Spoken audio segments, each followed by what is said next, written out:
Tal vez has escuchado hablar del Tribunal Constitucional del Perú, pero ¿sabes para qué sirve? Primero hay que entender que a pesar de llamarse tribunal no pertenece al Poder Judicial, sino que es un organismo estatal autónomo e independiente. El Tribunal Constitucional es la máxima autoridad a la hora de interpretar la Constitución política. Está conformado por 7 magistrados que son elegidos por el Congreso y que solo se someten a la Constitución y a su propia ley orgánica. La labor principal es velar porque todas las leyes y normas estén ceñidas a los principios constitucionales. Pero no solo las leyes, también las acciones del Estado y las de los particulares. Si alguna norma con rango de ley vulnera la Constitución, se puede plantear una demanda de inconstitucionalidad que será resuelta en única instancia. También existe el recurso de agravio constitucional que pueden presentar personas naturales o jurídicas cuando se les niega en el Poder Judicial sus demandas de habeas corpus, amparo, habeas data y cumplimiento. El Tribunal Constitucional es la instancia final y definitiva para resolver estos procesos. Si los poderes del Estado, órganos constitucionales autónomos, gobiernos regionales o municipalidades tienen discrepancias sobre sus competencias establecidas en la Constitución o sus leyes orgánicas, el Tribunal Constitucional resuelve el conflicto de competencia o atribuciones. El tribunal funciona en Lima, pero su sede legal es Arequipa. También realiza sesiones descentralizadas con el objetivo de acercarse a la población y así ejecutar con mayor eficacia su labor de guardián de los principios de nuestra Constitución. Si quieres saber más, visita nuestra web www.tc.gov.pe, donde podrás encontrar información sobre los procesos y resoluciones.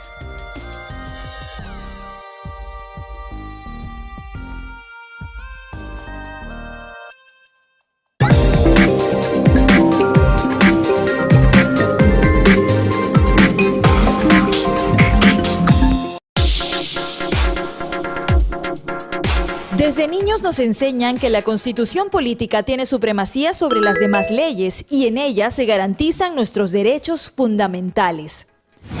En Perú, cuando alguno de esos derechos es vulnerado, podemos presentar ante el Poder Judicial varios tipos de procesos. Proceso de habeas corpus cuando algo o alguien atenta contra la libertad personal. Proceso de habeas data que nos garantiza acceder a información pública, conocer, actualizar, incluir y suprimir o rectificar la información referida a la persona que se encuentre almacenada o registrada en archivos, bancos de datos o registros de entidades públicas o de instituciones privadas que brinden servicio o acceso a terceros. Proceso de amparo cuando un hecho u omisión atenta contra cualquier otro derecho constitucional no protegido por el habeas corpus o el habeas data. Proceso de cumplimiento que nos permite reclamar que alguna autoridad o funcionario acate las normas legales o ejecute los actos administrativos que le corresponden. Si consideramos que el Poder Judicial en segunda instancia deniega la petición en cualquiera de estos procesos, podemos presentar un recurso de agravio constitucional. Esta vez, quien lo resuelve es el Tribunal Constitucional, que fallará en última y definitiva instancia. Los magistrados del Tribunal Constitucional también se encargan de resolver demandas en caso que una norma con rango de ley no se ajuste a la Constitución. En este caso, se puede presentar una demanda de inconstitucionalidad. Además, existe el proceso competencial que permite al Tribunal Constitucional conocer de los conflictos que se susciten sobre las competencias o atribuciones asignadas directamente por la Constitución o las leyes orgánicas que delimiten los ámbitos propios de los poderes del Estado, los órganos constitucionales, los gobiernos regionales o municipales. Si tienes un proceso en curso, recuerda que la información de audiencias, expedientes y resoluciones la puedes encontrar en nuestra página web www.tc.gov.pe.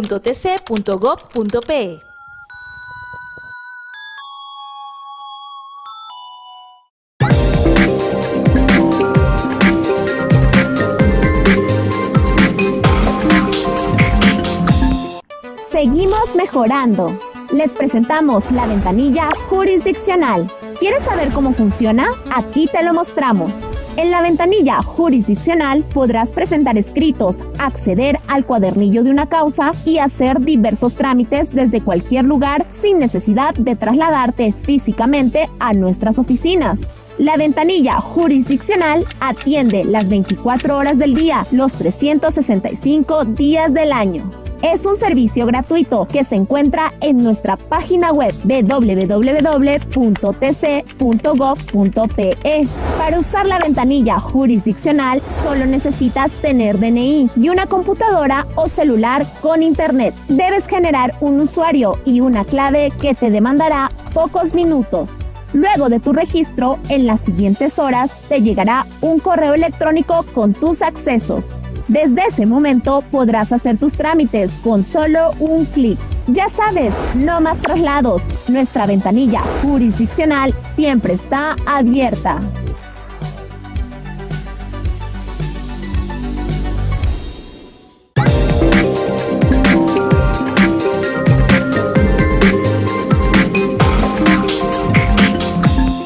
El Tribunal Constitucional despliega su mayor esfuerzo para mejorar la atención al ciudadano. Por eso, habiendo logrado la digitalización al 100% de los expedientes, quiere facilitarte su acceso a través de este servicio online, que permitirá que cualquier ciudadano, sea o no litigante, pueda acceder a los expedientes sin necesidad de venir al TC. Aquí te mostramos cómo hacerlo. Primero, debes ingresar al portal web de la institución www.tc.gov.pe. Una vez en el portal web, debes dar clic a la pestaña Ventanilla Jurisdiccional. Aquí encontrarás dos opciones. Una para consultar los expedientes y cuadernillos de los procesos de tutela de derechos y la otra para los procesos orgánicos. Para consultar los procesos de tutela de derechos, es decir, procesos de amparo, de cumplimiento, habeas data y habeas corpus, puedes buscarlo ingresando el número de expediente. Pero si no lo sabes, no te preocupes, porque puedes ingresar el nombre del demandante. Y en un solo clic podrás acceder al expediente y a la lista de cuadernillos de la referida causa, los cuales también podrán ser descargados. Por ejemplo, si queremos buscar el caso de Marcelina Rudas Valer, solo debemos poner su nombre y te aparecerá todo el cuadernillo del caso. En el caso de los procesos orgánicos, solo debes anotar el número de expediente, el año y el tipo de proceso. Aquí debes buscar si es un proceso de inconstitucionalidad o un conflicto competencial y dar clic. Inmediatamente podrás visualizar el expediente.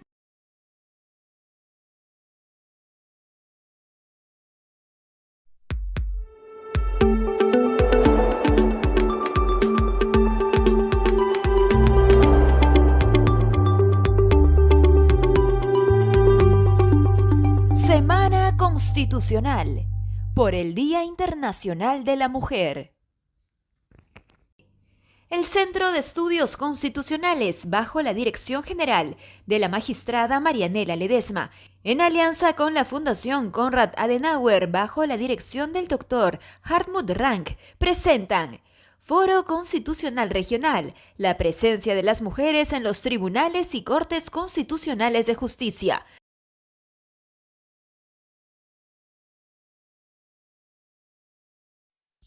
Muy buenas tardes a todas y a todos los presentes. Hoy martes 8 de marzo el Centro de Estudios Constitucionales les da la más cordial bienvenida a la Semana Constitucional por el Día Internacional de la Mujer. Hoy estaremos en una de sus actividades programadas, el Foro Constitucional Regional, la presencia de las mujeres en los tribunales y cortes constitucionales de justicia, organizado por el Centro de Estudios Constitucionales en alianza con la Fundación Konrad Adenauer. El panel que se desarrollará en esta segunda jornada lleva por nombre Impacto Jurisprudencial de la presencia de las mujeres en los tribunales y cortes constitucionales de justicia.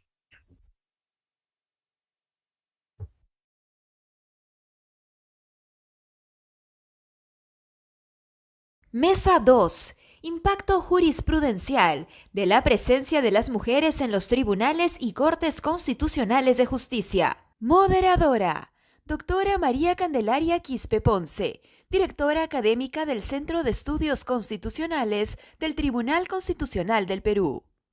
Panelistas: Magistrada Elvia Barrios Alvarado, presidenta del Poder Judicial del Perú. Julia Elizabeth Cornejo Gallardo, magistrada del Tribunal Constitucional Plurinacional de Bolivia. Carla Andrade Quevedo, jueza de la Corte Constitucional de Ecuador. Gloria Estela Ortiz Delgado, magistrada de la Corte Constitucional de Colombia.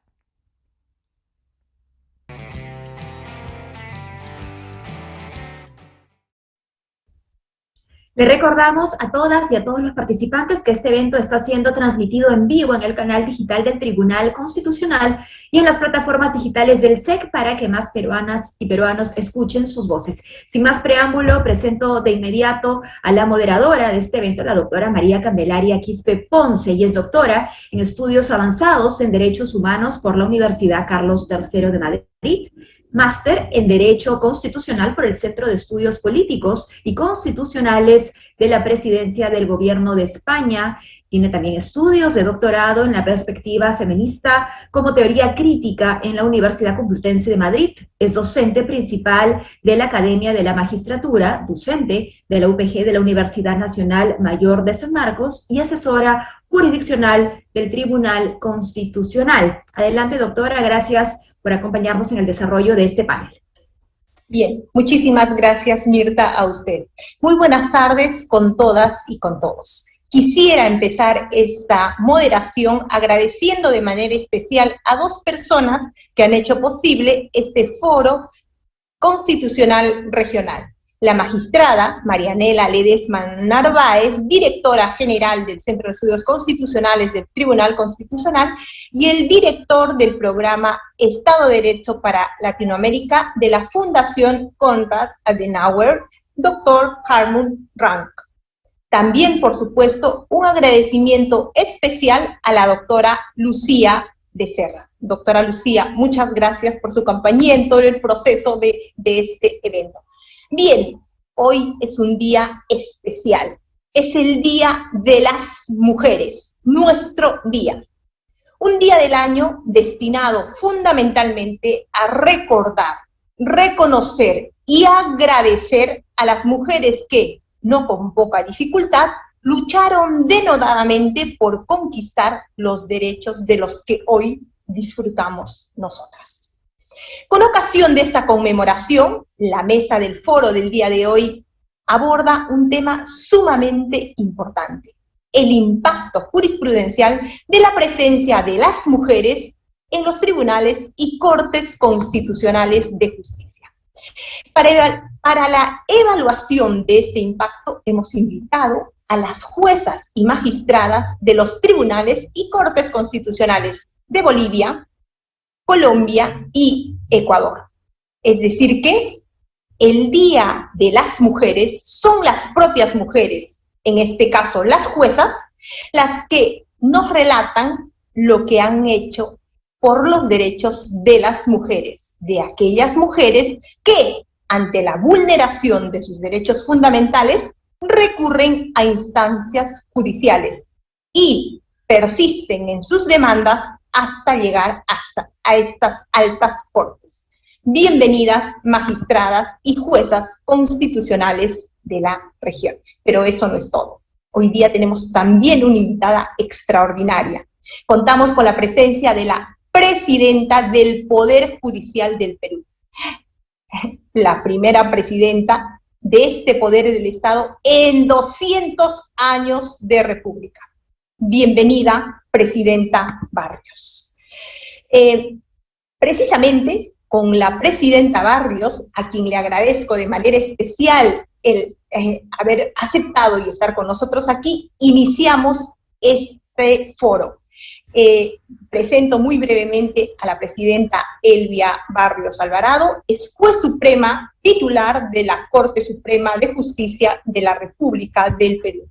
Ha sido integrante de la Sala Penal Transitoria de la Corte Suprema y, entre otras, presidenta de la Comisión de Justicia de Género del Poder Judicial, la que impulsa denodadamente en la actualidad. Es abogada por la Universidad Nacional Mayor de San Marcos y cuenta con estudios de maestría y doctorado en Derecho por la Universidad San Martín de Porres. También es docente de la Academia de la Magistratura. Presidenta Barrios, Con mucho honor, le dejo en el uso de la palabra por 10 minutos. Adelante. Muchísimas gracias.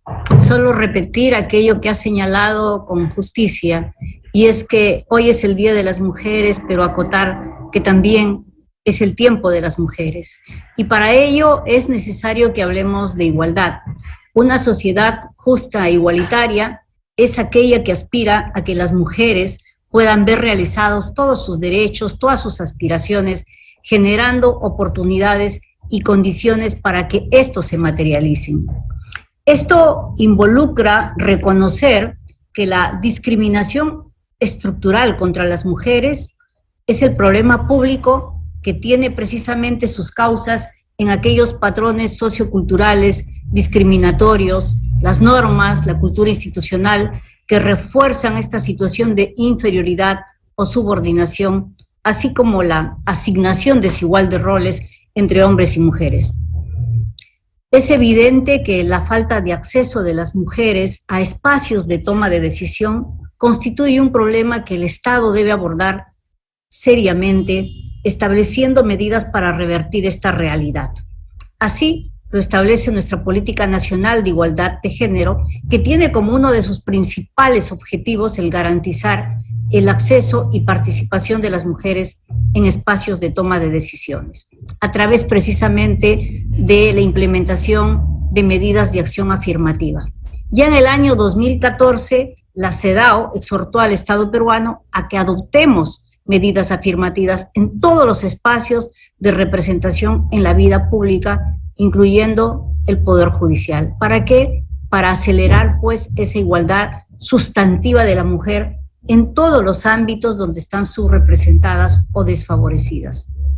En este año 2015, este mismo comité, en una de sus recomendaciones que todos y todas conocemos, la número 33, sobre el acceso de las mujeres a la justicia, indicó que los estados no solo deben confrontar y eliminar los obstáculos a la participación de las mujeres en todos los órganos y a todos los niveles del sistema de justicia, sino que también se les recomienda adoptar medidas especiales de carácter temporal para garantizar que las mujeres estén igualmente representadas en la judicatura con magistrados o juezas y juezas. En nuestro país se han reconocido medidas de acción afirmativas para garantizar la presencia de mujeres en espacios de representación popular, como el Congreso de la República, los consejos regionales, los municipales, por ejemplo. Sin embargo, estas aún no existen para el Poder Ejecutivo o el sistema de justicia. Fíjense que en ese ámbito tenemos una carencia y hoy podemos verlo inclusive en el propio Poder Ejecutivo. El Tribunal Constitucional se ha pronunciado sobre todas estas acciones afirmativas y reconoce que la igualdad jurídica de la mujer no se garantiza automáticamente o no garantiza automáticamente su trato en igualdad de condiciones, por lo que para acelerar su igualdad real en la sociedad y en el lugar de trabajo, el Estado puede aplicar medidas positivas de carácter correctivo en tanto persistan las desigualdades. En esa línea es que durante mi gestión y en el marco de mis competencias como presidenta del Poder Judicial, adopté medidas correctivas de acción positiva para garantizar la paridad con meritocracia en la Corte Suprema, promoviendo a juezas superiores de amplia trayectoria y experiencia a puestos provisionales en la judicatura en la Corte Suprema. Actualmente en esta alta corte somos 48 mujeres, 24 jueces varones y 24 juezas mujeres. Y esto es importante resaltar porque si bien es cierto tiene un carácter de provisionalidad, tenemos que orientar los esfuerzos a que así se constituya una alta corte con magistradas titulares, existiendo paridad. El informe del Relator Especial de Naciones Unidas sobre independencia de los jueces en el año 2021, fíjense, señaló que el número de juezas mujeres forma parte del conjunto mínimo de indicadores de género aprobado por Naciones Unidas y que se encuentran alineados a los objetivos de desarrollo sostenible. Atendiendo entonces a ello, la paridad alcanzada en la Corte Suprema de Justicia contribuye con la medición favorable de este indicador. No obstante, como parte de las recomendaciones que señala este informe, se establece también la necesidad de aprobar normas sustantivas y procesales para la participación equitativa de las mujeres en los roles decisorios en las instituciones públicas, incluyendo el sistema judicial, y aquí hay que acotar en nuestro país las fiscalías. Y esta recomendación guarda una estrecha relación con la necesidad de institucionalizar las medidas que garanticen la paridad alcanzada en la Corte Suprema y la que se pueda tener también en los otros niveles de la carrera judicial, porque la implementación, como lo he dicho hace un momento, está amparada en la provisionalidad, en el marco de las atribuciones que tengo como presidenta del Poder Judicial. Con esta medida se materializó la apuesta por una representatividad democrática del Poder Judicial en la alta corte del sistema de administración de justicia del Perú. Sobre la línea jurisprudencial, considero que es necesario remarcar que nuestra presencia en la administración de justicia, más aún cuando se tratan de espacios y niveles tradicionalmente masculinos, no solo debe ser de carácter representativo, sino que nos debe obligar a incorporar en el quehacer jurisdiccional herramientas analíticas que garanticen una justicia de género, que reconozca las asimetrías y relaciones de poder históricamente existentes respecto de lo masculino sobre lo femenino y sobre todo aquellas poblaciones en situación de vulnerabilidad o vulnerables que se encuentran en una situación de desigualdad. Nuestro Tribunal Constitucional ha señalado que el enfoque de género o la perspectiva de género se entiende como una mirada a la desigualdad y a la situación de vulnerabilidad de las mujeres y se presenta como una herramienta metodológica que necesariamente debe ser empleado en el ámbito institucional, ya que ayuda a la materialización de las medidas públicas adoptadas para lograr pues una real igualdad en derechos entre hombres y mujeres, y porque también constituye un instrumento ético que dota de legitimidad a las decisiones institucionales que se toman en aras de alcanzar una sociedad más justa e igualitaria. Entonces, juzgar con perspectiva de género y desde un enfoque de interseccionalidad se convierte en un mandato constitucional que considero, siendo mujeres, debemos adoptar con mayor convicción y rigor. En esa línea, desde la Corte Suprema de Justicia de la República, por ejemplo, ha sido para mí central proponer y adoptar acuerdos plenarios y una línea jurisprudencial sobre distintas problemáticas que tienen en la violencia basada en género contra las mujeres su principal fundamento, por lo que requieren de la aplicación del enfoque de género e interseccionalidad para su cabal comprensión. Particularmente me quiero detener en dos temas concretos: el uso del principio de oportunidad y acuerdo reparatorio en casos de violencia contra las mujeres, así como el análisis del tipo penal de trata de personas. En relación al principio de oportunidad y el acuerdo reparatorio, estas son figuras procesales que en nuestra legislación son utilizadas con la finalidad de no recargar la administración de justicia con procesos a los que se puede arribar a un acuerdo entre las partes, en la medida que la afectación a bienes jurídicos no representa pues un agravio al interés público o por encontrarnos frente a delitos que son conocidos como bagatela. Sobre este particular, nosotros anotamos que siendo la violencia contra las mujeres un problema social de carácter pandémico, ciertamente la comisión de estos hechos de violencias afectan el interés público y cualquier forma de conciliación está proscrita. Así lo ha previsto incluso el artículo 25 de la Ley 3036-4. Sin embargo, nosotros advertíamos que en muchos casos de violencia contra las mujeres, en donde se producían lesiones y agresiones en contra de ellas, muchos operadores del sistema de justicia recurrían a un numeral, el artículo 122, B del Código Penal y a una norma procesal, y aplicaban estas figuras procesales para archivar la investigación. Por eso es que se propuso este acuerdo plenario que, en relación a esta disyuntiva, señaló varias cosas trascendentes. Primero, la prohibición de la confrontación, que se había hecho usual, y conciliación entre la víctima y el agresor. Y toda interpretación y aplicación que se realice del principio de oportunidad, señalamos que debería estar en coherencia con las demás normas del ordenamiento jurídico, tutelando especialmente a las víctimas, a las mujeres víctimas de violencia.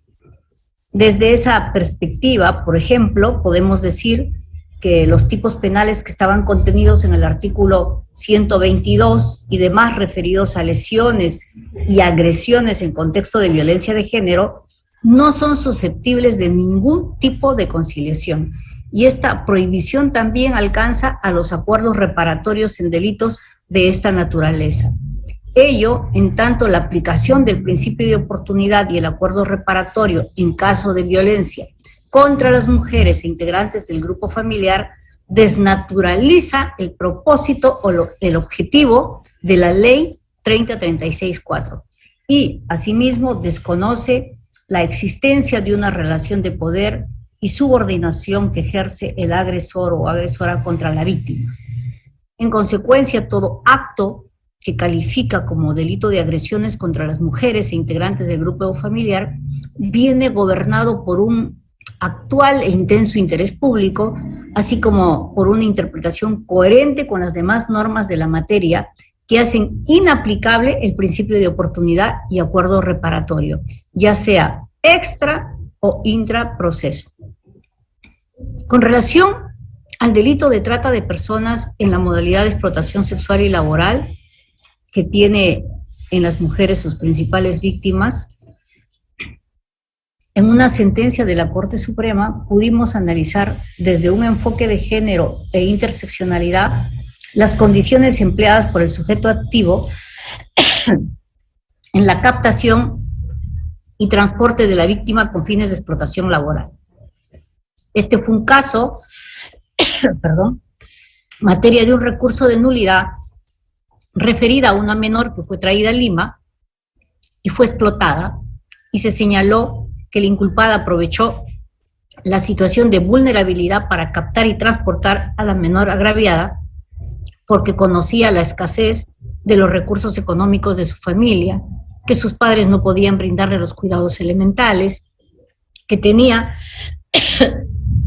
un nivel de educación básico.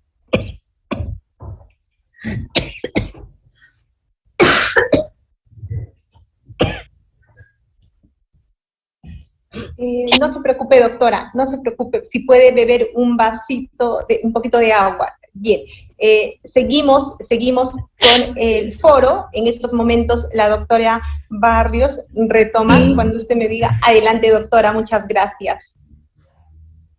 Gracias. Bien. Disculpen un ataque pequeño de tos, por si acaso. Gracias.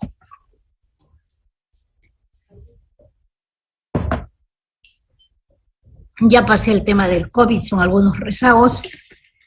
Bueno, señalaba que este caso fue referido a una menor de edad que fue traída a Lima, aprovechándose de la situación de vulnerabilidad para captarla y transportarla. Fue traída para estudiar, pero esta niña desarrolló labores de empleada doméstica en horarios que excedían exponencialmente la jornada laboral. Y además, al interno, la incriminación era que era víctima de violación sexual por parte del hermano de la imputada, que trajo consigo un embarazo. Esta sentencia concluyó que la conducta desplegada constituyó el delito de trata de personas, que tuvo como finalidad la explotación de la menor, a quien se le desarraigó obteniendo el permiso de los padres para revestir de legalidad su conducta y luego ubicarla en condiciones de sometimiento, quien por su minoría de edad se encontraba imposibilitada de oponerse. Atendiendo a ello, pudimos afirmar que la vulnerabilidad de la víctima, niña, sus condicionamientos personales, educativos, económicos, fueron aprovechados por la encausada para su captación y transporte con fines de explotación, facilitando su finalidad y dando así por agotada su realización. Aquí, el enfoque de interseccionalidad nos permitió entender con mayor amplitud cómo factores adicionales a la condición de mujer, como pobreza, migración, menor de edad, entre otros, confluyen para precarizar más las condiciones de vida y vulnerar derechos de las mujeres. Yo, por todo lo indicado, reafirmo mi convicción en que nuestra presencia en la Administración de Justicia cada vez debe ser más representativa, garantizando meritocracia con paridad, y que nuestra labor jurisdiccional debe traer aparejadas herramientas de análisis metodológico que contribuyan con identificar y analizar las condiciones de desigualdad y asimetría en las relaciones de poder que han colocado a las mujeres en condiciones de mayor vulnerabilidad para administrar una justicia de género. Muchísimas gracias. Muchísimas gracias, Presidenta Barrios. Como siempre, su participación excelente. Como ustedes han podido advertir, la Presidenta Barrios ha puesto en evidencia el trabajo que está haciendo para alcanzar la paridad y las herramientas que en el Poder Judicial, en la Corte Suprema, las herramientas para la consecución de la igualdad, la perspectiva de género y la perspectiva interseccional. Muchas gracias, Presidenta Barrios. Enseguida tenemos a una invitada desde muy cerca, desde un país muy cercano a Puno, además, a la doctora Julia Elizabeth Cornejo Gallardo. Es magistrada del Tribunal Constitucional Plurinacional, electa por el departamento de Tarija. La magistrada es máster en gestión pública y políticas públicas por la Universidad Católica Bolivariana San Pablo de la Paz, egresada de la Escuela de Jueces, doctoranda en Derecho Constitucional por la Universidad Mayor San Andrés, y cuenta con publicaciones tanto nacionales como extranjeras. Es conocida por su jurisprudencia relevante con los más altos estándares de protección, ganadora nacional del concurso de sentencias con perspectiva de género 2019 y mención especial en el año 2020, reconocimientos y cooperación internacional. Doctora Elizabeth, muy buenas tardes. Adelante, le dejo en el uso de la palabra por 10 minutos. Buenas tardes, estimada, apreciadísima doctora María Calendaria Quispe Ponce, nuestra moderadora en esta jornada. Quiero agradecer de inicio a la magistrada Marianela Ledesma Narváez, que es además directora general del Centro de Estudios Constitucionales del Tribunal Constitucional del Perú, asimismo al doctor Hartmut Rank, director del Programa de Estado de Derecho para Latinoamérica de la Fundación Konrad Adenauer, por esta generosa y cordial invitación para participar en este evento. Quiero también, por supuesto, agradecer por esta excelente organización y saludar de manera especial con quienes compartimos este panel, a la magistrada Elvia Barrios Alvarado, a la magistrada Carla Andrade Quevedo, y por supuesto a la magistrada Gloria Estela Ortiz Delgado. Y bueno, para mí creo que esta es una gran oportunidad de mostrar cómo trabajamos los magistrados, ¿no? Las y los magistrados, y cómo el 8 de marzo es un día de conmemoración, pero los propósitos del 8 de marzo nos exigen trabajar cotidianamente en garantizar esa tan ansiada igualdad y, por supuesto, es la lucha contra la discriminación hacia las mujeres. En esta jornada vamos a revisar las principales líneas, algunas de las líneas jurisprudenciales sobre las cuales ha sido determinante el avance en cuanto a la garantía de los derechos. Por eso, de manera muy breve, vamos a hablar sobre acceso a la justicia constitucional y los avances en interpretaciones con enfoque diferencial de género y de género. Me voy a quedar allí. Tenemos otros enfoques también, pero por el tiempo que tenemos nos vamos a quedar en enfoque interseccional y enfoque de género. Pero para plantear esta temática es absolutamente necesario tener presente las pautas constitucionalizadas de interpretación de derechos que nos da nuestra Constitución Política del Estado en Bolivia. Es importante indicar que la Constitución Política del Estado en Bolivia, la del 2019, consagra un modelo argumentativo a partir de 3 principios que están consagrados en el artículo 109, párrafo primero de la Constitución, que son los siguientes: el de igual jerarquía de los derechos. Este es un elemento que ya rompe con un constitucionalismo de raigambre europea y por supuesto nos muestra el camino, un constitucionalismo que responde a nuestras realidades en Latinoamérica. 3 principios: el de igual jerarquía de los derechos, el de aplicación directa de los derechos y el de directa justiciabilidad de los derechos. En este marco, las autoridades judiciales de nuestro país se reconoce el pluralismo jurídico y tenemos el órgano judicial en el que también están jurisdicciones, no solamente la jurisdicción ordinaria, sino también la jurisdicción agroambiental y por supuesto jurisdicciones especiales, pero también la jurisdicción indígena, originaria y campesina. Y cuando decimos las autoridades judiciales deben tomar en cuenta que en caso de ausencia de ley, de imprecisión normativa o de contradicción de la norma interna con un derecho que está consagrado en el bloque de constitucionalidad, se deben aplicar directamente el derecho cuando éste sea más favorable y sea acorde a los principios de favorabilidad y de progresividad. Entonces, deben justificar sus decisiones en el marco de una coherente argumentación jurídica que está basada en las siguientes pautas constitucionalizadas de interpretación de los derechos. La Constitución boliviana es muy clara en estas pautas que yo simplemente las voy a mencionar e inmediatamente ingreso con las sentencias del Tribunal Constitucional. Por supuesto, estos casos, estas pautas se las aplican cuando tenemos que resolver los casos difíciles, ¿no? Por una parte tenemos el bloque de constitucionalidad, y ahí es importante muy brevemente indicar que no solamente son los tratados y convenios internacionales en materia de derechos humanos y derecho comunitario, sino que también la sentencia 110 del año 2010 del Tribunal Constitucional determina de manera expresa que además son todos los estándares que emiten la Corte Interamericana, por ejemplo, de Derechos Humanos. Y esto es muy importante a la hora del desarrollo de la jurisprudencia en nuestro país. Por otra parte, los principios de progresividad, prohibición de regresividad y la interpretación evolutiva de los derechos. Por otra parte, una tercera pauta es la interpretación conforme al parámetro de convencionalidad.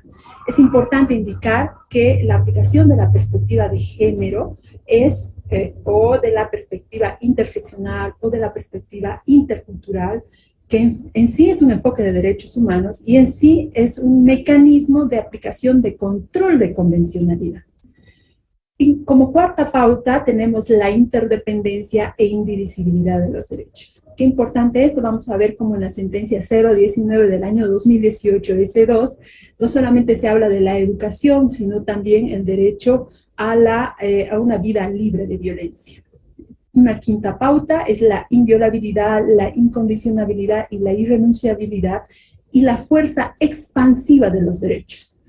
Una sexta pauta es la interpretación desde y conforme al bloque de constitucionalidad, y allí podemos desarrollar la interpretación progresiva, la interpretación acorde al principio de favorabilidad, la interpretación acorde al principio pro actione y el principio de efectividad, que está vinculado a una interpretación esencial a ser desarrollada ese principio de efectividad, en virtud del cual y de acuerdo a la visión del Sistema Interamericano de Derechos Humanos, toda interpretación a ser desarrollada por las autoridades judiciales o administrativas deben tener la finalidad de asegurar una real protección a los derechos de las personas y colectividades. Vamos a ver también la 019 del año 2018, S2, cómo determina un mecanismo de reparación integral a la vulneración de los derechos. Entonces, nos vamos directamente, y creo que ya se me ha ido gran parte del tiempo, me voy a saltar algunos aspectos y quizás simplemente nos vamos a la caracterización de las sentencias relevantes del Tribunal Constitucional y decirles que el Tribunal Constitucional ha adoptado una perspectiva de género para el análisis de los casos de violencia y discriminación hacia la mujer. Por ejemplo, yo quiero decirles que, por ejemplo, además ha adoptado una serie de enfoques, ¿no? El enfoque interseccional, el enfoque intercultural. Sabemos que nuestros países tienen una característica de pluralismo cultural, ¿no? De hecho, Bolivia es un estado plurinacional, entonces también tenemos el enfoque intercultural. Pero vámonos con el enfoque interseccional.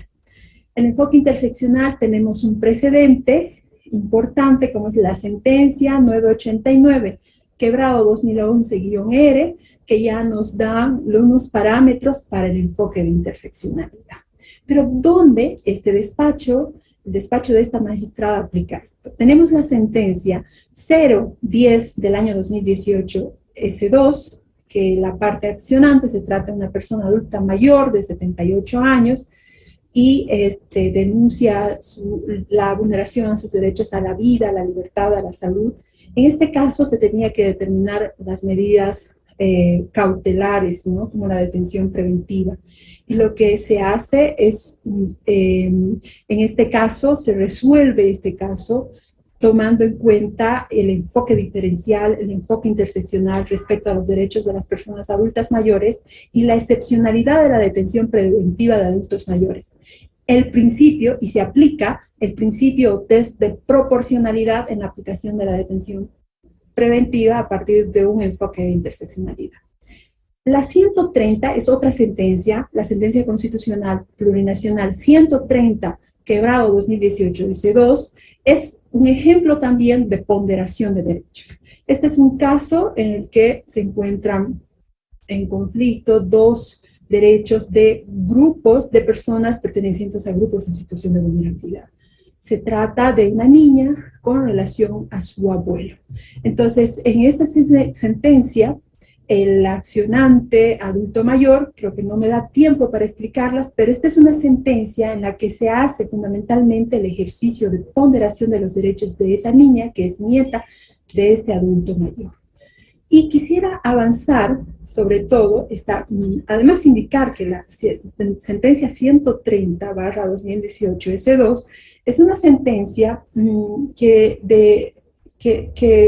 genera una interpretación ponderativa a la luz de los estándares internacionales, ¿no? Se hace una ponderación a la luz de esos estándares internacionales y las obligaciones internacionales del Estado boliviano con el deber de la debida diligencia. Inmediatamente nos vamos con la sentencia 019 del año 2018.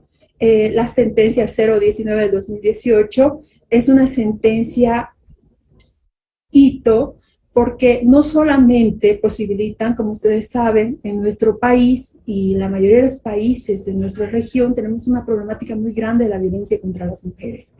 Esta sentencia posibilita que la acción de libertad, conocida en otros países como habeas corpus, también tenga como ámbito de aplicación la protección, no solamente la vida, la libertad, sino una vida digna, libre de violencia, por una parte. Y por otra parte, quiero recuperar este estándar que en un análisis de aplicación preferente que se realiza a los estándares de la Corte Interamericana, se establece la reparación integral para la víctima. Se superan los cánones que se tenían hasta ese momento en Bolivia y se establece la reparación integral para la víctima. Y para finalizar, la sentencia 017 del año 2019, S2, que es una sentencia también muy riquísima, porque trata todo el tema del análisis integral del problema jurídico. Es una acción de libertad presentada por el imputado, pero como despacho analizamos de manera integral el problema jurídico, es decir, no solamente lo que involucra con relación al imputado, sino también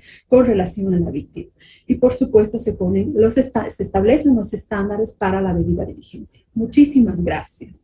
Muchísimas gracias a usted, doctora Elizabeth, por ayudarnos con el tiempo, sobre todo. En la segunda ronda podemos, a lo mejor, reafirmar o dejar sentadas las ideas, fuerza de estas importantes sentencias a las que ha hecho referencia, y evidentemente luego se las pediremos para ver cómo hacemos un documento por toda la valiosa jurisprudencia a la que ha hecho referencia. Bien, muchísimas gracias, magistrada. Seguidamente tenemos con nosotros también, vamos a un país cercano, vecino también entre Bolivia y Perú, a la doctora Carla Andrade Quevedo. Ella es doctora y magíster de Derecho por la Universidad, en Derecho Constitucional por la Universidad de Sevilla, de España. Es abogada por la Universidad San Francisco de Quito. Ha sido asesora de la Corte Constitucional y secretaria nacional de Planificación y Desarrollo.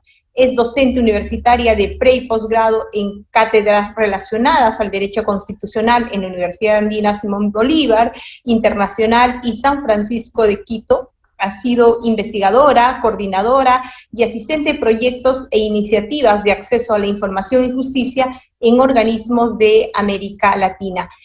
Magistrada Carla Andrade, le agradecemos mucho por estar aquí con nosotras y le dejo en el uso de la palabra también por 10 minutos. Adelante, por favor.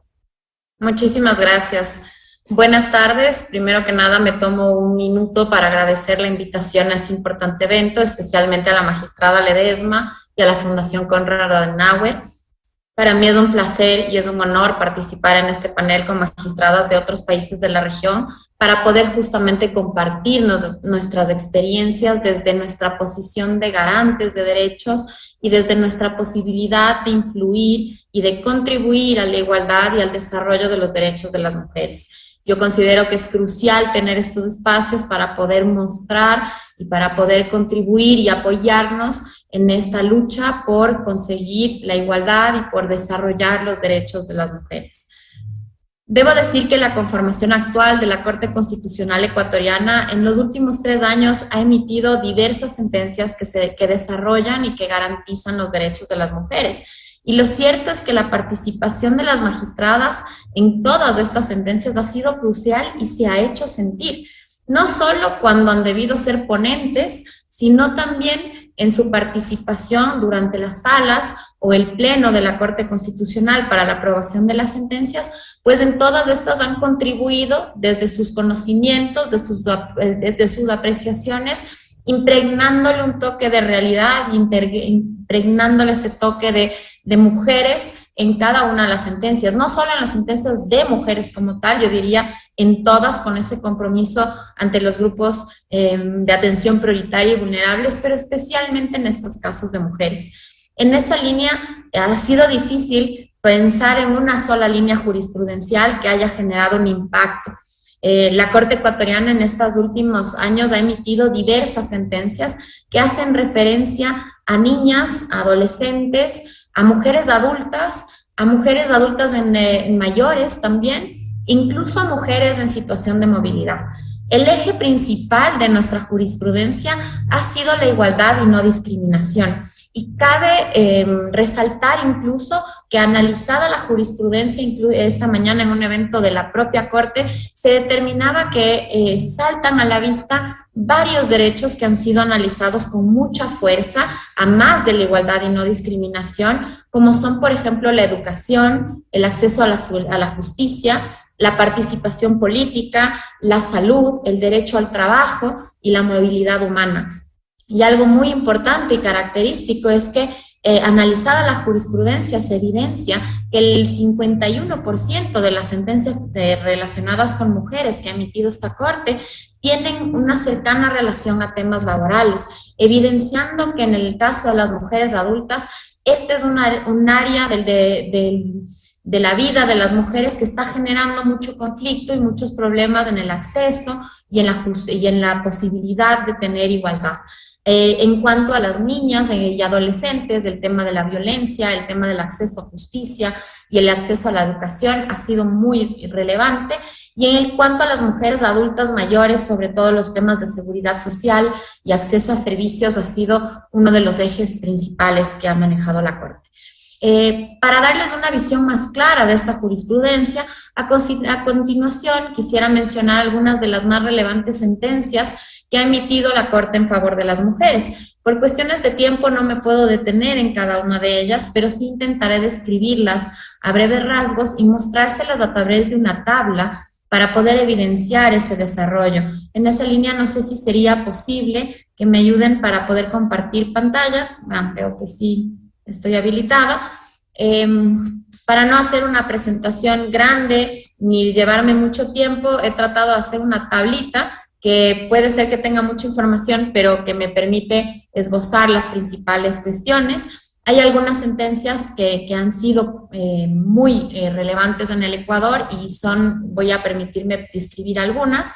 En el caso de la primera sentencia que ustedes ven aquí, tiene relación con violencia obstétrica.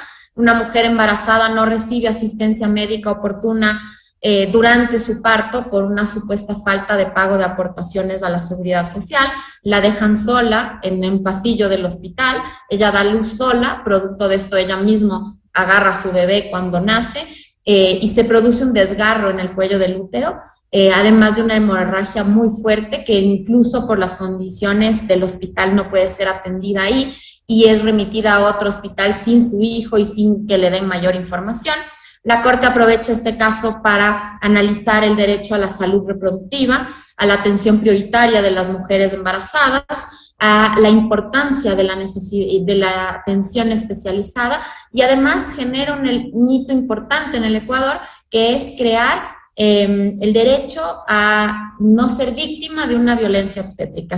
El concepto de violencia obstétrica que existe en otros países y en instrumentos internacionales es adoptado por la Corte Constitucional y se establecen algunos criterios y parámetros de cuándo esta ocurre. La Corte Constitucional, de hecho, repara a la víctima y establece varios estándares, sobre todo para los hospitales públicos en relación a la violencia obstétrica y a la necesidad de una atención especializada y adecuada para las mujeres. El segundo caso hace relación a la protección de las mujeres embarazadas en el ámbito laboral. En este caso, la Corte resolvió 19 casos distintos de mujeres en las que su relación laboral fue terminada o modificada, ya sea por el embarazo, por la lactancia o por el periodo de licencia por maternidad. Y en estos casos, la Corte analiza también los derechos a la salud reproductiva, pero entra en otros temas como, por ejemplo, el trabajo sin discriminación, la protección especial, la lactancia materna, incluso establece el deber de cuidado de las mujeres embarazadas, y con esto no quiero decir que se les deba tratar de forma diferente o se les considere frágiles, sino más bien el hecho de reconocer la importancia de brindarle las facilidades y los cuidados necesarios para que pueda cumplir con su deseo de ser madre. También aborda temas importantes relacionados a la notificación del embarazo, a los lactarios, a los centros de cuidados infantiles, y le ordena a la Asamblea Nacional y a la Defensoría del Pueblo trabajar en un proyecto de ley donde se pueda abordar todos estos temas y llevar a cabo un desarrollo legal para que permita proteger los derechos de las mujeres. De la misma forma, en relación al derecho a la educación, en la sentencia 1894, la Corte aborda un caso en el que una mujer militar es separada de su curso de formación por estar embarazada, a manera de sanción.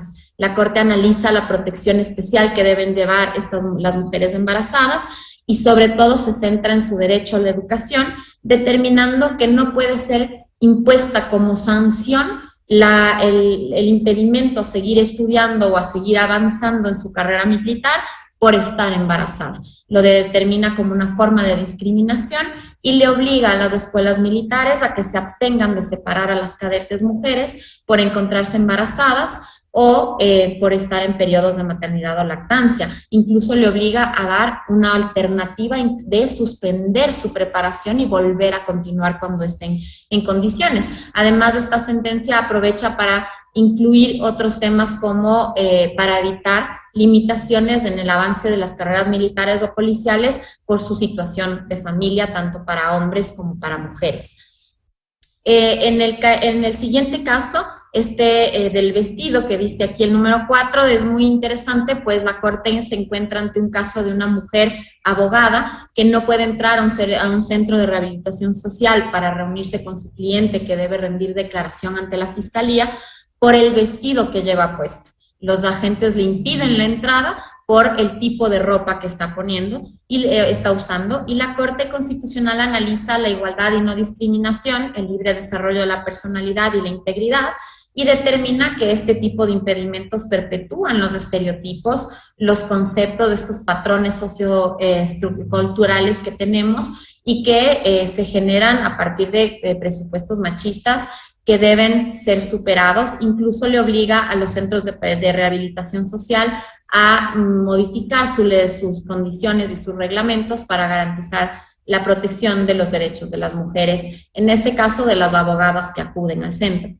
El siguiente caso es un caso de aborto por violación. Este es una inconstitucionalidad de norma en la que la Corte analiza tanto la integridad de la mujer en todas sus dimensiones, también analiza la sanción en el Código Penal y determina que esta es desproporcionada y discriminatoria, pues no evita los abortos clandestinos y pone en riesgo la vida de estas personas que han sido víctimas de una violación, y determina que es irrelevante la capacidad mental de una víctima para la configuración del delito, pues si hay violación no existe consentimiento, y en consecuencia declara la inconstitucionalidad de que se requiera de que una mujer padezca una discapacidad mental frente al aborto por violación. Siguiendo con los casos, también tenemos uno relacionado a la lactancia. Veamos si me permite bajar un poquito, nada más. En este caso había un tema de igualdad y no discriminación. La Corte se encuentra con un caso en el que las mujeres en el sector privado tienen menos tiempo de maternidad que las mujeres en el sector público, y determina que esa diferencia en el periodo de lactancia y de maternidad no tiene sentido, no tiene un criterio objetivo ni constitucionalmente válido, y a partir de entonces la Corte declara la inconstitucionalidad del artículo del Código del Trabajo, y a partir de ahí todas las mujeres en Ecuador tienen 12 meses de lactancia contados a partir de la conclusión de su periodo de maternidad. Para no extenderme más, yo sé que estoy corta de tiempo, solamente quiero plantearles estos dos últimos casos en los que en un caso se trata de temas de violencia intrafamiliar, en los que la Corte Constitucional estableció la importancia de la justicia especializada y expedita, y además ordenó que en casos de violencia, cuando se trate de las medidas de protección deben permanecer y los historiales de denuncias de violencia doméstica deben ser considerados para garantizar la seguridad de las víctimas. Y finalmente, un acoso sexual dentro de la comunidad educativa, en el que quien pone la acción es en realidad el docente, que fue desvinculado por razones de este acoso sexual. Sin embargo, la Corte aprovecha el caso para analizar los temas de patriarcado, de acoso sexual, la violencia sexual en las unidades educativas, y de hecho termina declarando la vulneración de derechos de la víctima, de la niña, quien además había sido desvinculada del colegio. El profesor fue vinculado nuevamente y la niña debió salir de por la incomodidad que sentía. Entonces la Corte estableció varios elementos a partir de entonces para garantizar sus derechos. Con esto les doy un breve rasgo de lo que ha sido la jurisprudencia. Son solo un granito en esta lucha contra la desigualdad. La Corte ha dado grandes pasos para la garantía y protección, pero la construcción de una sociedad más justa en realidad es una tarea constante, permanente, y que no depende ni se resuelve solo a través de la jurisprudencia. En todo caso, seguiremos trabajando por estos derechos y a día de hoy con un compromiso más grande porque la Corte ecuatoriana está conformada hoy por una mayoría de mujeres comprometidas con estos derechos. Gracias. Muchísimas gracias, magistrada. En efecto, definitivamente con las leyes no se va a erradicar, solo con las leyes, la violencia contra las mujeres y la discriminación, pero el ámbito jurisdiccional tiene un papel sumamente importante, y cuando usted estaba relatando, cuando la magistrada estaba relatando la jurisprudencia, no me dejará mentir, las peruanas, las abogadas peruanas y la ciudadanía peruana en general parecería que estaba relatando la jurisprudencia del Tribunal Constitucional peruano. Hay una línea, decía Amelia Valcárcel, de universalización de la violencia contra las mujeres, es transversal, incluso cruza fronteras. Bien, ahora nos vamos seguidamente también a otro país cercano, vámonos a Colombia. Tenemos entre nosotras a la magistrada titular de la Corte Constitucional de Colombia, la doctora Gloria Estela Ortiz Delgado. Ella es abogada externadista con especialización en Derecho Constitucional por la Universidad de los Andes, es magíster en Derecho Público por la Universidad Externado de Colombia, cuenta con más de 25 años de experiencia profesional.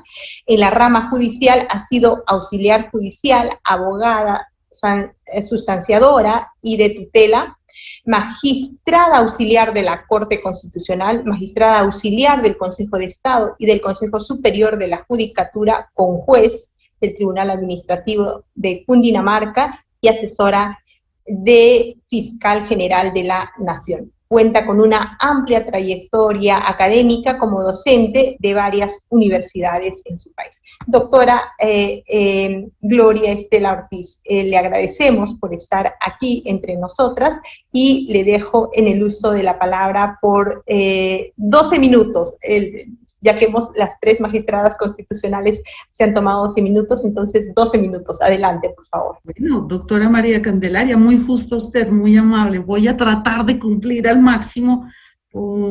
Acabo de poner ya el temporizador, ojalá lo logre. Es para mí un gusto muy grande estar con ustedes en un día tan especial para nosotros, en donde no solamente es una conmemoración histórica, sino también una conmemoración con proyección, porque cada vez somos más mujeres las comprometidas y más mujeres conscientes de que tenemos que trabajar por las mujeres. Es lo primero, un agradecimiento muy especial a la doctora Marianela, que no nos veíamos hace un rato, pero para mí es un gusto verla. Un agradecimiento también a la Conrana de Nauer, a mis compañeras de panel, que así sea como decíamos en el saludo a la distancia, pero ver a la doctora Elvia, a la doctora Julia Elizabeth, a la doctora Carla es muy satisfactorio.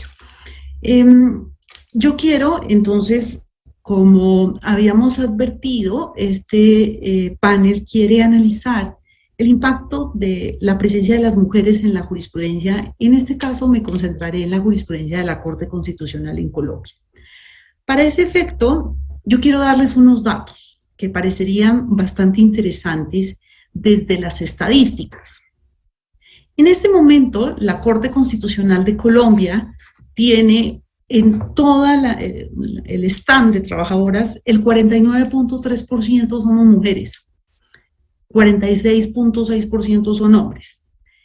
En magistrados auxiliares, que son nuestros primeros apoyos, tenemos una paridad exacta, el 50% son hombres y el 50% son mujeres. En el segundo cargo más importante de cada despacho, el 55.9% son mujeres. En el tercer cargo, que son los abogados sustanciadores, ya podríamos decir que son las abogadas sustanciadoras, porque el 66% son mujeres. Pero históricamente, desde hace 15 días, la titularidad de las magistradas de la Corte Constitucional en Colombia es mayoría. Somos 5 de 9 magistrados. Y eso, mientras se termina mi periodo, será entonces la decisión de la Corte Constitucional corresponderá al género de la corporación que corresponde. a la que yo hago parte será femenina, será un voto femenino el que identifica la Corte Constitucional en Colombia. Hermoso dato, pero además esto se verifica en el número de sentencias de género que la Corte Constitucional en Colombia ha proferido mientras estamos las mujeres como titulares tomando decisiones. Y miren este dato tan interesante, solamente con la primera magistrada que se nombró en el año 2007 en la Corte Constitucional en Colombia, el incremento del análisis de asuntos de género fue del 13%. En los años 2017-2018, el incremento en materia de estudio de casos de género ha correspondido alrededor del 11%. Nosotros, las mujeres, yo soy la mujer que más tiempo lleva en la Corte, por eso obviamente tengo más casos, pero desde el 2014 que estoy en la Corte he proferido o he participado en 530 sentencias que tienen relación con los temas de género. Mi compañera Cristina Pardo, que me sigue, que es magistrada de la Corte desde mayo del 2017, ha participado o ha sido ponente en 277 casos.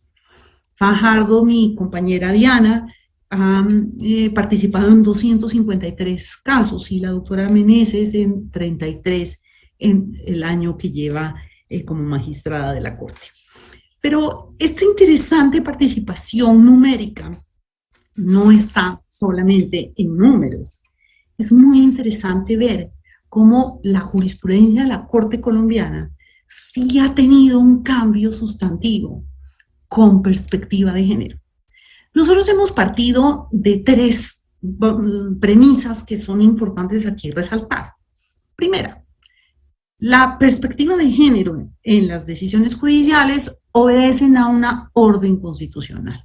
Son normas vinculantes, no solamente contenidas en la Constitución material, sino en el bloque de constitucionalidad. No es necesario advertirlo porque todas las intervinientes hasta este momento tenemos la ventaja de hablar un lenguaje común, somos hermanos e identificamos exactamente las mismas bases constitucionales en el bloque.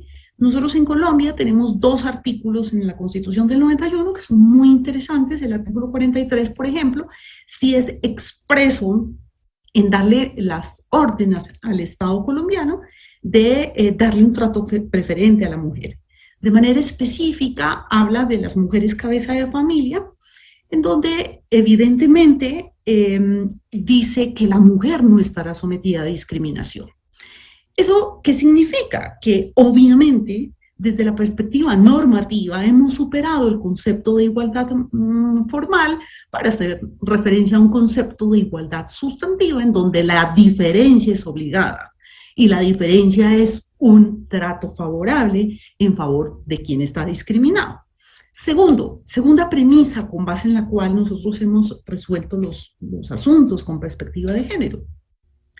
Es que la justicia puede reconocer derechos, pero también puede confirmar, reproducir, puede multiplicar los patrones de desigualdad o de discriminación que social y culturalmente han marcado nuestra historia contra la mujer.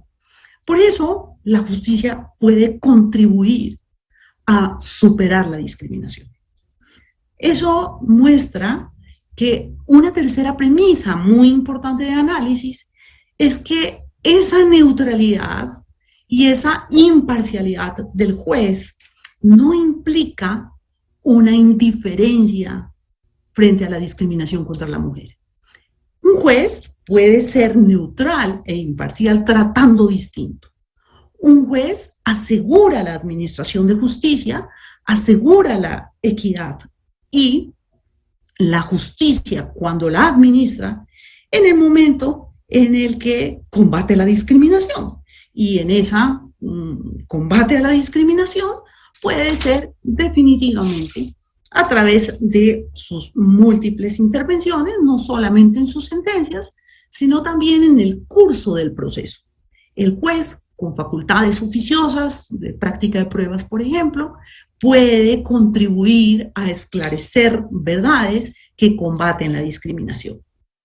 Está claro que en países como los nuestros, no todas las mujeres tienen la misma facilidad para acceder a la justicia. No solamente es un tema de desigualdad económica, porque no siempre tienen capacidad económica para pagar abogados que permitan acudir a la justicia, sino también es un tema de miedo.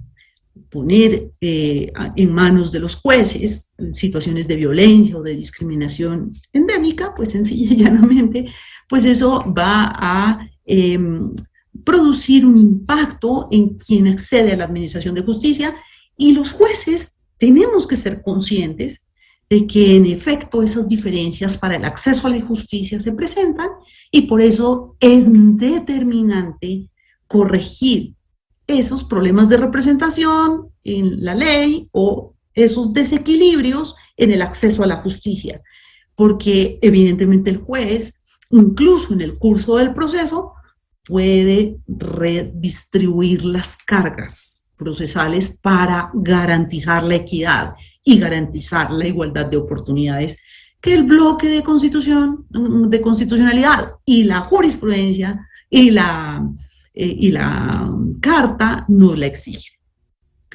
Con base en estas premisas, nosotros hemos desarrollado, y yo quería traer a ustedes más unos criterios un poco más teóricos que se han aplicado en muchísimos casos.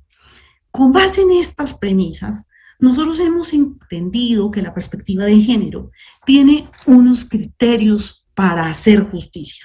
El primero, punto de partida, la visibilización de la situación de las mujeres en el caso. Aquí es muy importante el contexto en el que se llega a la actividad judicial.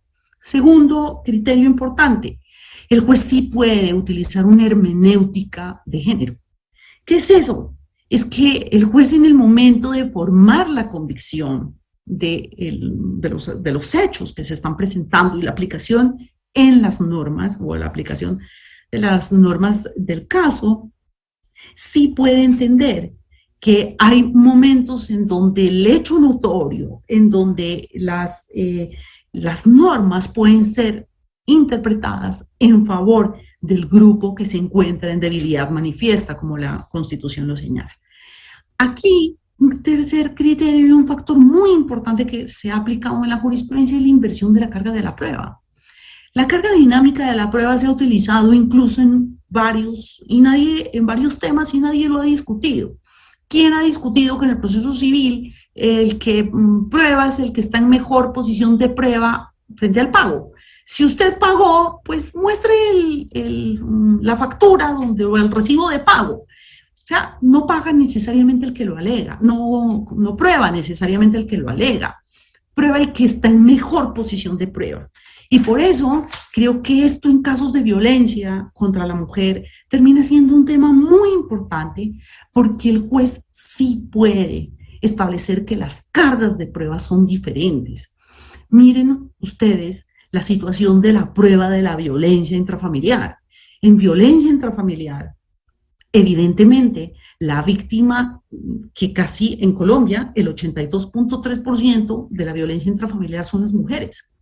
Eso significa que en esos casos en donde la intimidad de la vida de la pareja, pues implica mostrar que los que van a acceder a la información para demostrar la violencia en escenarios de intimidad, pues son personas cercanas a la víctima, y seguramente tendrá la posibilidad de contar lo que ella le oye a la amiga, pues la que conoce de cerca la situación. Tuvimos un caso de un proceso de divorcio en donde ya me sonaron los 12 minutos, perdón, pero solamente para redondear ideas, donde los jueces no valoraron las pruebas, porque las personas que sirvieron de testigos en el caso del divorcio era la mamá, la vecina y la hermana. Como las veían tan cercanos, consideraron que eran criterios sospechosos, que eran testimonios sospechosos. Obviamente, en violencia intrafamiliar, el juez debe ser flexible a la valoración de la prueba y debe creerle a la mujer violentada. Estas simples reglas elementales en donde muestran que en las relaciones de poder el juez también debe valorar situaciones de sospecha, de discriminación, en donde situaciones de falta o de afectación de la dignidad también constituyen elementos de cercanía a la conclusión de la discriminación. En estas pequeñas formas de llevar los procesos, el juez realmente puede contribuir a la sociedad y puede realmente dejar el mejor patrimonio para las siguientes generaciones, que es el de la igualdad entre los hombres y las mujeres, y por fin tener mujeres con méritos y con capacidades para seguir impulsando la real civilidad en este mundo. Muchas gracias. Perfecto, muchísimas gracias, doctora Gloria. Nos dejan con ganas de seguir escuchando, con ganas de... Ha quedado bastante corto el tiempo, pero creo que esa es la riqueza, que no ha habido...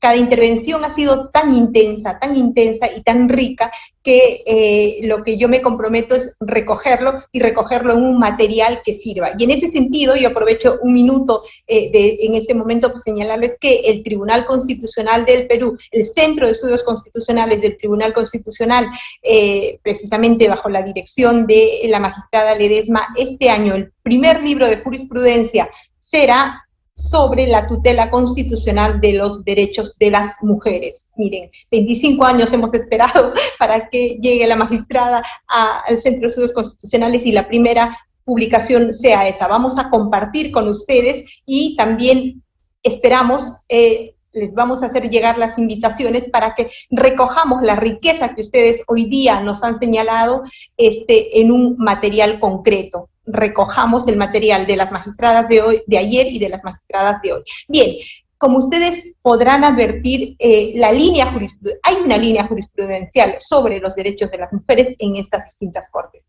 Yo les voy a dar 3 minutos, solo 3 minutos, y perdonen el trabajo difícil que tengo que hacer, para preguntarles lo siguiente. A partir de las intervenciones de hoy, ¿consideran que es esencial un diálogo entre cortes? ¿En cuáles temas ven que es posible el diálogo sobre temas que se presentan en nuestros países de origen y en la región? 3 minutos cada magistrada. Yo les repito, no estamos terminando en realidad, sino creo que la idea de este foro es que estamos iniciando un trabajo conjunto para este sueño del, ya no derechos aislados, sino más bien un trabajo de alguna manera, un jus comune latinoamericano. Parece que todo impulsa a eso, con lo cual creo que estamos poniendo las piedras. Y en ese sentido, 3 minutos a cada magistrada. Empezaría, por favor, con la magistrada Carla Andrade, empiezo con la magistrada Julia Elizabeth Cornejo Gallardo, de Bolivia. Adelante, magistrada, 3 minutos, y perdone por los 3 minutos. Adelante. Muchísimas gracias, qué pertinente esta pregunta. Ha sido realmente exquisito escuchar las ponencias de las colegas, y lo que puedo ver es que hay un rasgo distintivo de nuestro modelo constitucional, en particular el boliviano, pero también en el de las Cortes de Ecuador, de Colombia y del Perú, ¿no? Es en ese carácter dialógico, ¿no? Un reconocimiento integral de los derechos de las y los excluidos, y una reconfiguración integral. Hay una reconfiguración integral en clave garantista de esos principios de interpretación y de aplicación de los derechos. Por una parte, y por otra parte podemos también indicar que la justicia constitucional en el caso boliviano, puedo decir que en el caso boliviano también ha desarrollado los principios de interpretación de los derechos humanos como el de favorabilidad, el de progresividad, el de interpretación conforme a instrumentos internacionales de derechos humanos. Inclusive ha adoptado a partir de esta la doctrina del estándar jurisprudencial más alto que permite determinar el precedente jurisprudencial aplicable a partir de una comparación de sentencias de una determinada línea jurisprudencial para identificar cuál tiene el estándar más alto de protección respecto a un determinado derecho. El Tribunal Constitucional Plurinacional también podemos indicar que tiene esos precedentes relevantes que hacen un cambio importante en la argumentación a partir de un enfoque de derechos humanos. Pero esta teoría, esta doctrina del estándar jurisprudencial más alto, esta vocación dialógica de nuestras cortes, yo creo que hacen viable, y respondiendo precisamente a la pregunta, perciben un posible diálogo entre cortes constitucionales de la región, yo creo absolutamente necesaria, absolutamente necesaria. Y creo que ese diálogo debe ir en diferentes sentidos. Por una parte, no solamente somos, por supuesto, las altas cortes en las que concluyen el sistema interno, ¿no?, de nuestros países y posibilitamos ese control de constitucionalidad a las decisiones, a las determinaciones que toman diferentes autoridades judiciales, administrativas. Debería haber un diálogo, evidentemente lo existe, interno con los jueces de las diferentes jurisdicciones, pero también debería haber un diálogo con nuestros pares, con las cortes de los diferentes países. En este sentido, es un diálogo horizontal, hay un diálogo para abajo y, por supuesto, un diálogo también para arriba, si podemos llamarlo de alguna manera, con la Corte Interamericana, con el Sistema Interamericano de Protección de los Derechos Humanos y el Sistema Universal de Protección de los Derechos Humanos. Absolutamente necesario. Y bajo esta doctrina del estándar jurisprudencial más alto y teniendo coincidencias temáticas y problemáticas que se deben resolver en nuestros países, se pueden identificar líneas jurisprudenciales e identificar qué sentencia en este diálogo para arriba, por iguales, al interior de nuestro país, cuáles de esas sentencias tienen el estándar de protección más alto. Y ese sería el precedente en vigor.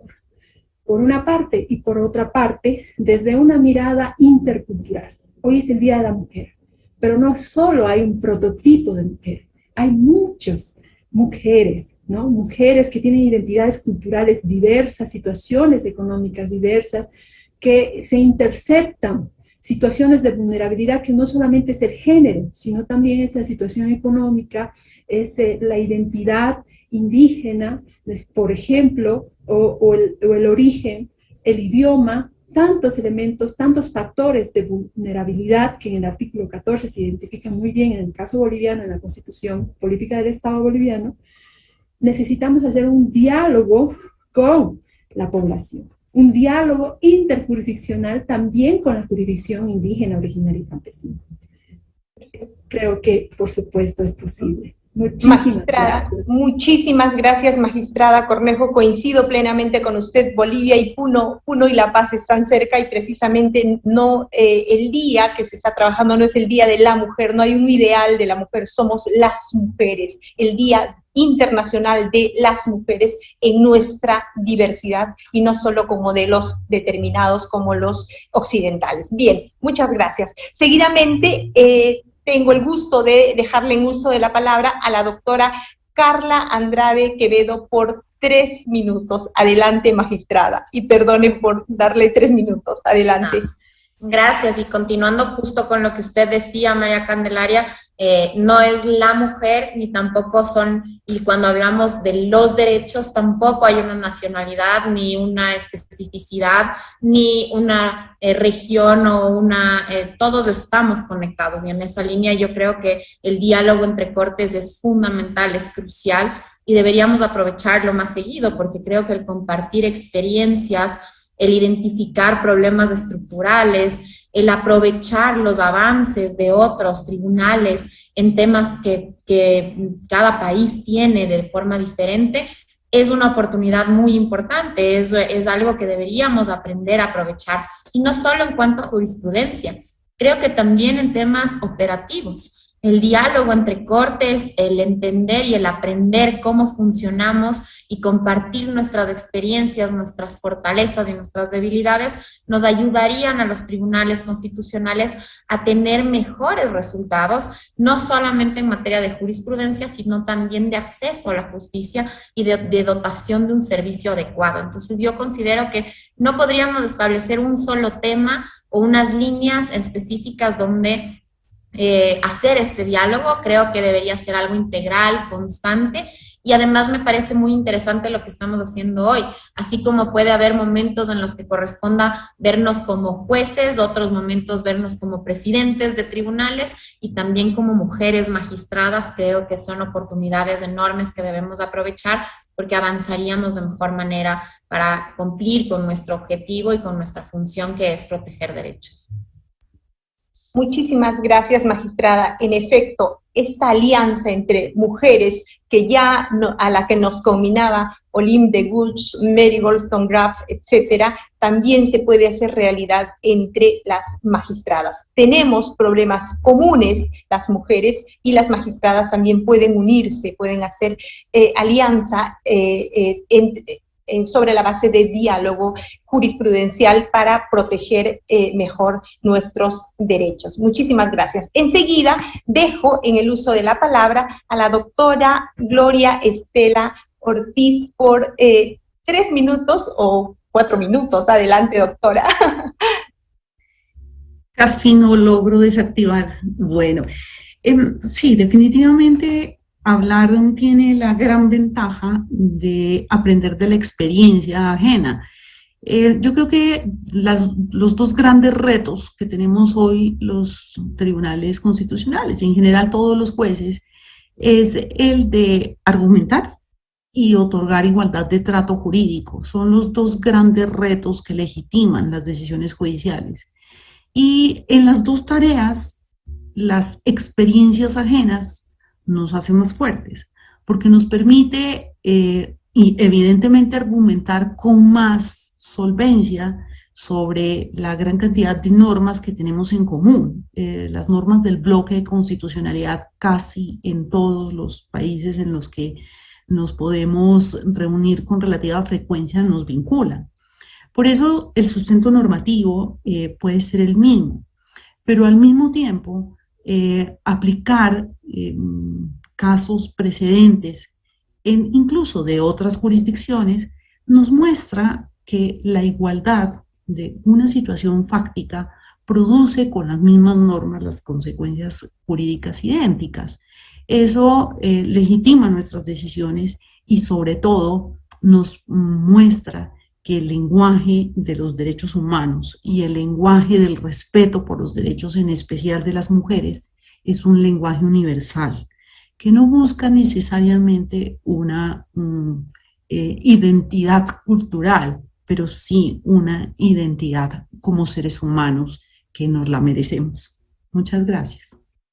Muchísimas gracias, magistrada. Pues sí, efectivamente, nos ha costado tanto que los derechos de las mujeres sean considerados derechos humanos. Ya están en el rango de derechos humanos y también en el rango de relevancia constitucional. La violencia contra las mujeres, por ejemplo, como dijo el Tribunal Constitucional peruano, tiene relevancia constitucional. Ha sido magnífico escucharlas, nos han llenado de energías, de ilusión, tareas pendientes, revisarnos las sentencias, tareas pendientes. Doctora Marianela Ledesma, la bola está en nuestra cancha a sacar esa publicación. Y en ese sentido tengo el gran honor, gusto y placer de presentar a la magistrada Marianela Ledesma Narváez, primera presidenta del Tribunal Constitucional en los 25 años, ahora expresidenta y directora general del Centro de Estudios Constitucionales, quien ha pensado, ideado e impulsado esta actividad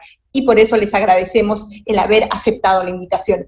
Le dejo en el uso de la palabra para clausurar el evento, magistrada Marianela Ledesma Narváez. Adelante.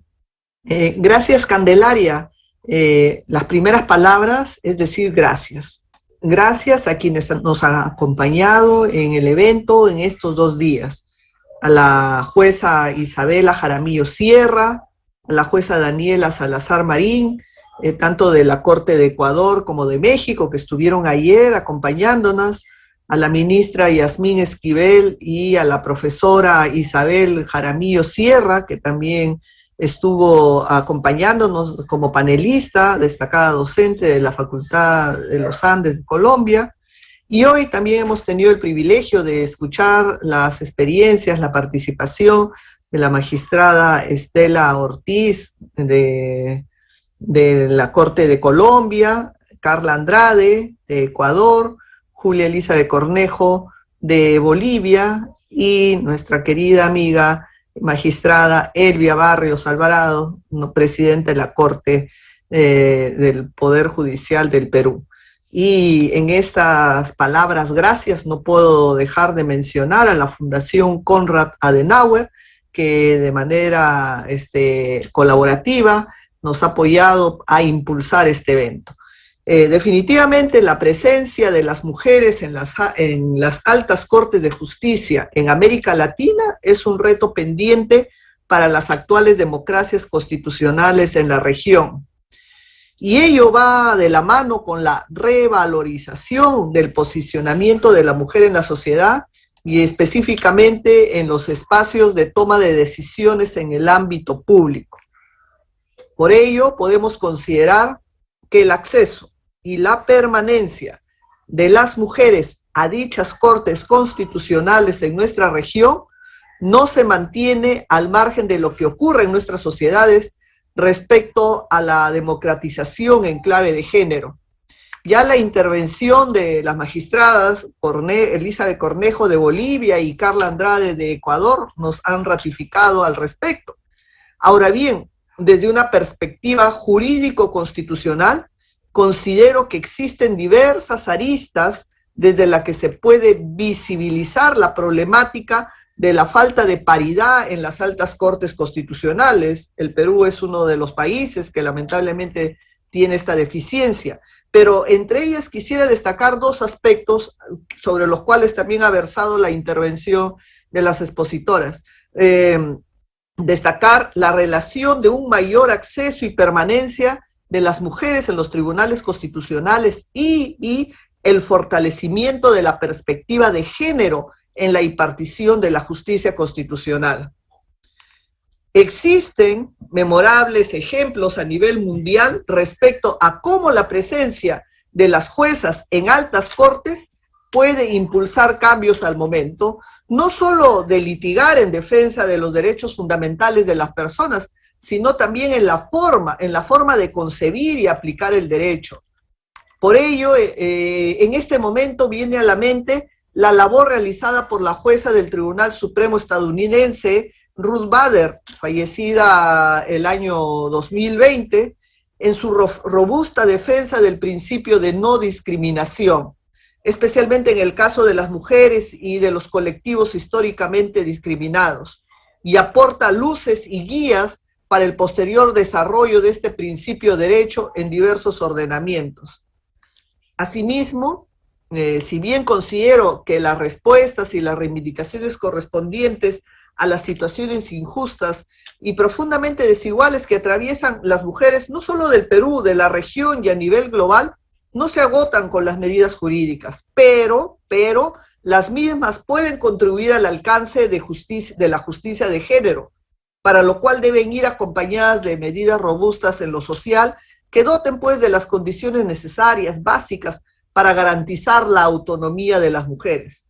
De esta manera, frente a las injusticias por razón de género, las juezas y los jueces constitucionales, al momento de aplicar el derecho en la solución de las controversias y en la medida que sean conscientes de los efectos, de las consecuencias de sus fallos, debe incluirse la perspectiva de género todas las veces que sea necesario. a fin de evitar arbitrariedades que, como sabemos, se encuentran proscritas en la Constitución, y para eso me sumo a las palabras de la jueza Gloria Ortiz de Colombia, sobre el cual ha puesto mucho énfasis.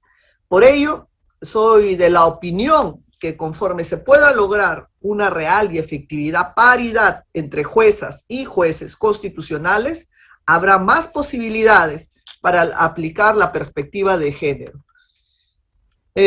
Así como también contaremos pues con cada vez más pronunciamientos que de forma más decidida puedan asentar jurídicamente la defensa y la promoción de la igualdad y la no discriminación contra la mujer. En esta línea debo saludar y reconocer el trabajo de paridad que ha hecho la presidenta Elvia Barrios en la Corte Suprema. Históricamente, la Corte Suprema, que siempre estaba compuesta mayoritariamente por hombres, hoy en su gestión tenemos el concepto de paridad implementado. En varias de estas historias que conocemos como juezas, encontramos un patrón común, ¿no? Y ese patrón es la injusticia de género, la injusticia laboral, económica, educativa, en sus múltiples dimensiones.